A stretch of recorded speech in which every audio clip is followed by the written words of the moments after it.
Entrevista del día. Las 6 de la mañana con 43 minutos, estamos ya de vuelta y vamos de inmediato a compartir un diálogo en CRE Satelital que inaugura las conversaciones de este día. Blanca Chiquito en la ciudad de Guayaquil, quien le habla Fernando Cajo en Quito. Saludamos al licenciado Rodrigo Gómez de la Torre, el expresidente de la Cámara de Agricultura de la Primera Zona, y vamos a hablar sobre la ordenanza 0019 del municipio de Quito, la cual trata regulaciones para la fauna urbana. En efecto, el pasado 5 de enero se produjo ya, se hizo pública esta ordenanza 019-2020 que dice velar por el bienestar de los animales comunitarios. ¿Cómo esto puede causar efectos, licenciado Rodrigo Gómez de la Torre, respecto a ciertas situaciones que se dan en estas regulaciones de fauna urbana y el sector al cual usted representa? Muy buenos días, bienvenido. Estimado Fernando, Blanca, muy buenos días a todos quienes nos escuchan. Yo creo que es importante, primeramente, entender que la regulación de fauna urbana originalmente hizo referencia a todo lo que tiene que ver con la tenencia de animales domésticos, perros, gatos y demás.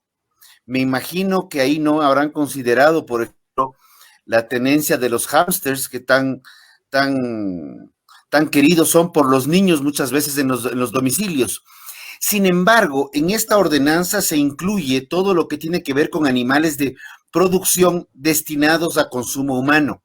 Ahí nos referimos a gallinas ponedoras, nos referimos a los pollos de crianza, nos referimos a cerdos, nos referimos a patos, pavos, ganado vacuno.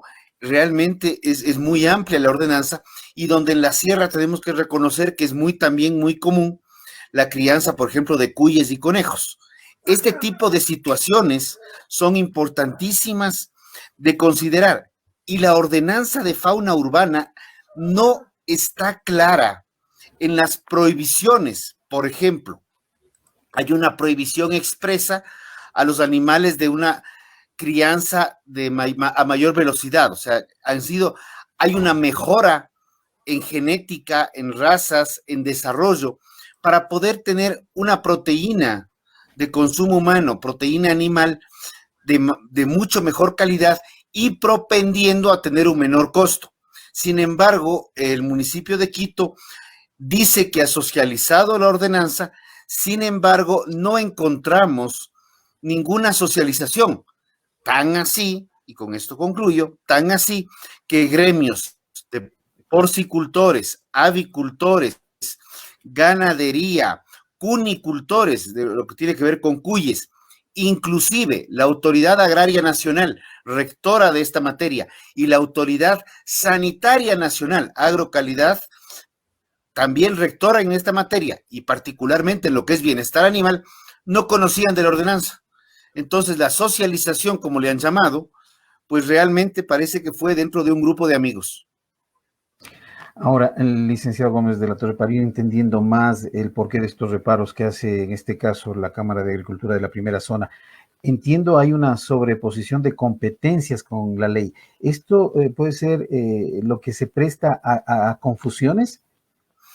A ver, cuando uno tiene una norma nacional clara, y es la Ley de Sanidad Agropecuaria, y tiene su reglamento, y hay normas nacionales y normas internacionales que regulan todo lo que tiene que ver con bienestar animal, y un municipio se lanza normas que no necesariamente están ajustadas a estas, y tampoco dialoga con los actores involucrados, pues lo que está generando son discrecionalidades desde el ámbito de los inspectores, que ya lo hemos vivido muchas veces, que no conocen definitivamente la norma, o pretenden aplicar la norma de acuerdo a ciertas opiniones más de índole particular, generando complicaciones del sector productivo.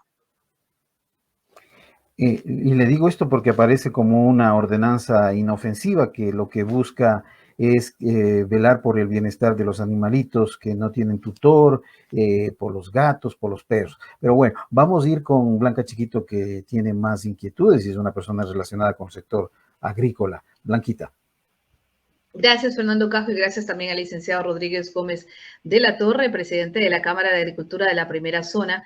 Yo creo que el tema ha sido bastante escuchado y analizado por nuestro invitado. Yo quiero sí aprovechar el tiempo también porque en este horario están nuestros agricultores y queremos conocer desde su experticia y desde su representación como presidente de la Cámara qué se ha logrado en el 2020, a pesar de la situación de pandemia. Sabemos que ustedes no se detuvieron y obviamente cuáles son los planes para lo que tenemos presente en el 2021. Vea, curiosamente ahí está lo que se ha podido hacer. En el año 2020 yo creo que hay que dividirlo en dos partes fundamentales, lo que es consumo nacional y lo que es agroexportación. Para lo que es consumo nacional, obviamente el consumo, o sea, la producción para consumo nacional, el consumidor vio contraída su demanda.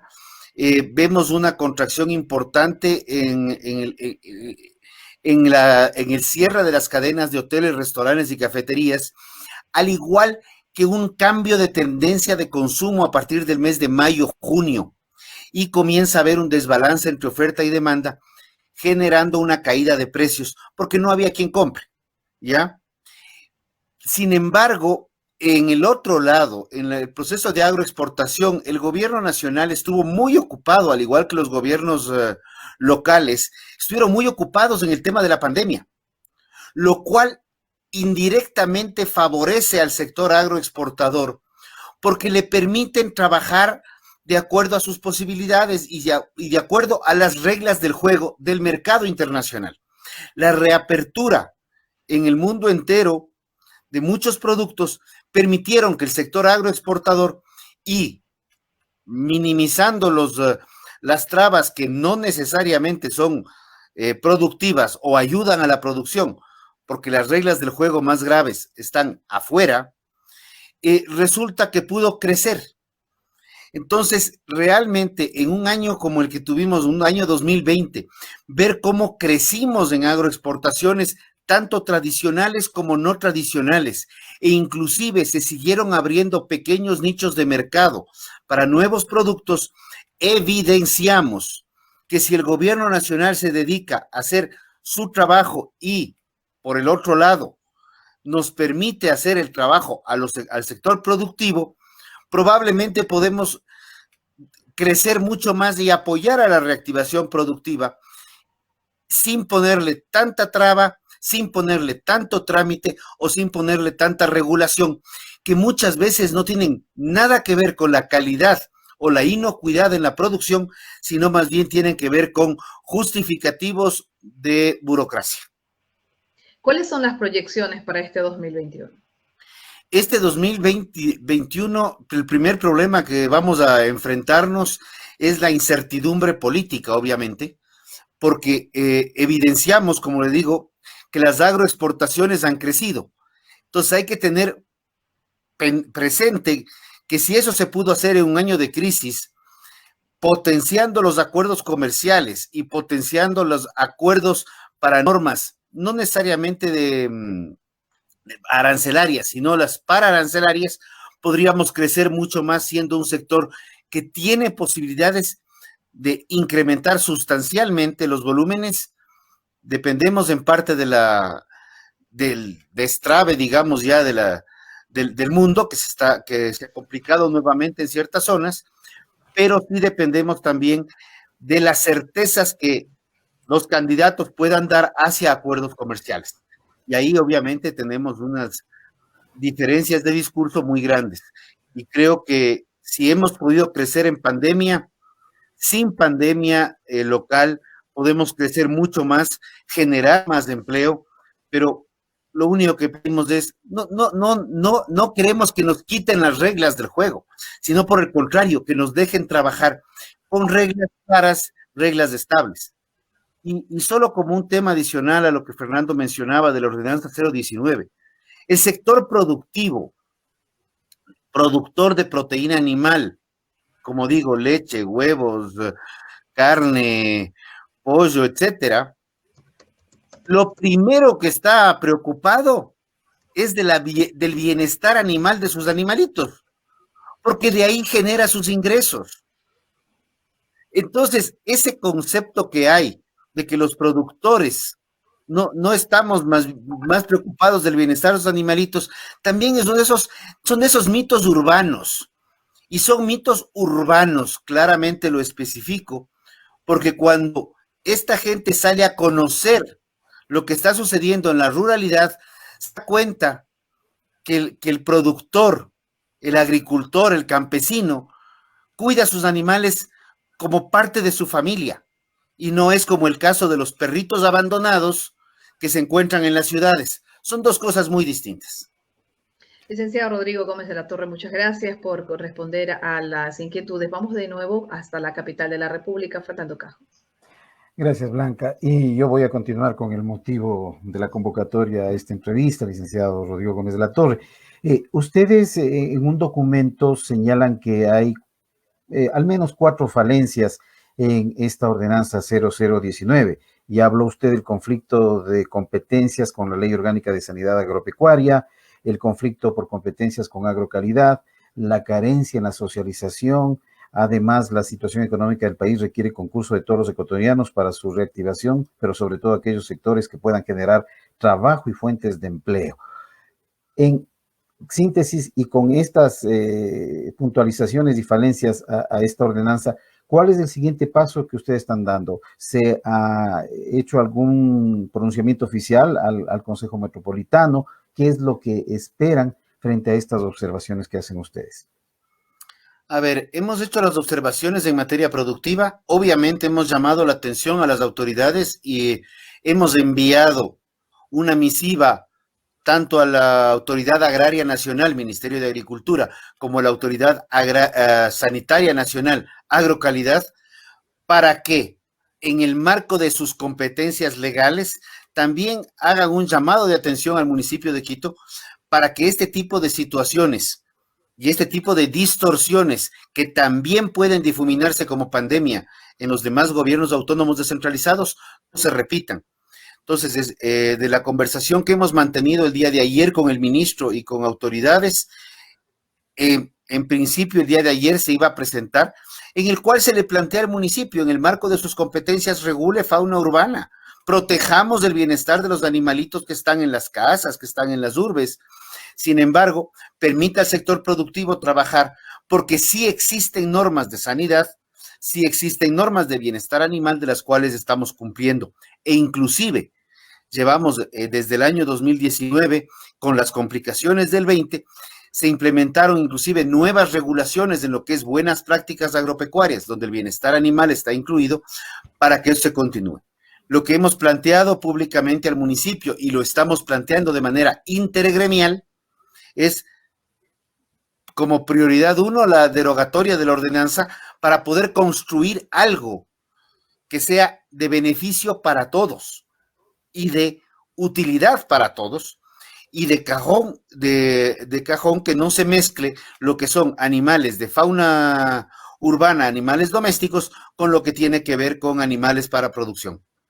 La confusión no genera nada bueno. ¿Ha habido ya alguna respuesta del municipio o no todavía? Ninguna. A la Cámara de Agricultura hasta el momento ninguna.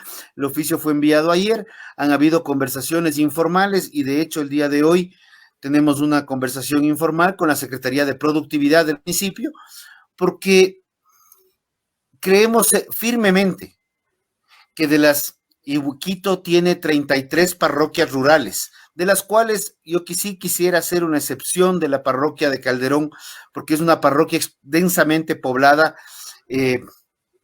entonces, y no es tan rural, digámoslo así, pero de las otras 32 parroquias rurales, lo primero que vamos a ver es producción de aves de corral, producción de cuyes, producción de ganado bovino. Entonces, estaríamos afectando directamente a la producción de la ciudad de Quito, estaríamos yéndonos expresamente en contra de las normas de resiliencia del proyecto agroalimentario, que lo lidera precisamente el municipio de Quito. Entonces habría que ser coherentes. Yo creo que institucionalmente ha faltado coherencia en ello. Licenciado Rodrigo Gómez Datos, le quedamos agradecidos por haber compartido estas inquietudes que tiene el gremio de los agricultores de la primera zona, que incluye, como usted dijo, a varias regiones de la Sierra Central del país y, por supuesto, a las parroquias de nuestra capital. Esperemos de que se llegue a aclarar el tema y que no sea simplemente una ordenanza, como decía, así de inofensiva, que busca cuidar el bienestar de gatitos y perros en el Distrito Metropolitano. Muy amable, licenciado Rodrigo Gómez de